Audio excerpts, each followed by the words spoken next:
It's time for Outdoors Bound with George Noliff. Sponsored by Kubota of Lynchburg. Outdoors Bound tonight, we are just 4 days away from the opening of spring turkey season in Virginia. Turkeys are a favorite among Virginia hunters. Last year, more than 200,000 birds were harvested. WFXR's George Noliff will be with us all week at 6 with some tips on what you can be doing right now if you want to increase your odds of success this turkey season. Hey, George. Hey, Stoney. Hey, Drew. Somewhere along the way, turkey's got a bad rap for not being too bright. But let me tell you, that is wrong. How y'all doing there, folks? A lot of hunters find out the hard way that turkeys are actually pretty smart, among the smartest game birds in the wild. Plus, turkeys have eyesight 3 times better than our own, and they can hear from farther distances away than we can. But there are ways you can even the odds. Let's start with your gun. Before you ever fire your gun at a turkey, you need to fire it at a target.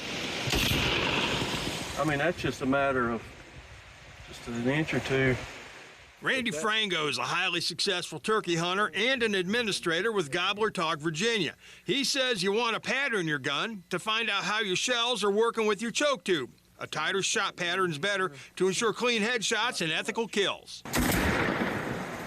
You go out, look here, on opening day, you go out on opening day, and I was shooting out of a rest, and you see turkey's head?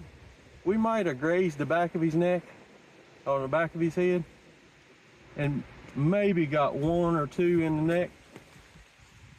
Might have killed him, but might not have. But we could have lost the turkey or wounded one. If you have multiple brands of shells or types of loads, you'll know which ones work best with your gun. If you only have one type, you'll know which aim or sight adjustments you're going to need to make, and that's going to up your odds once gobbler season opens.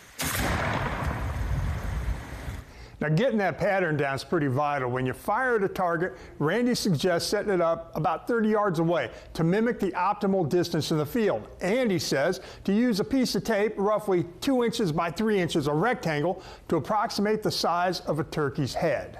George, why the emphasis on the headshot? A couple of reasons, Stoney. Primarily for a quick, clean, ethical kill. You want to dispatch the animal as quickly and painlessly as possible. It's a matter of respect for the resource and for the animal. The other reason, if the spray of that shot's too wide, gets into the body, you're going to be picking shot out of your teeth when you eat your turkey dinner. Well, all right then. That is good to know. Thank you, Georgie. Thanks, George.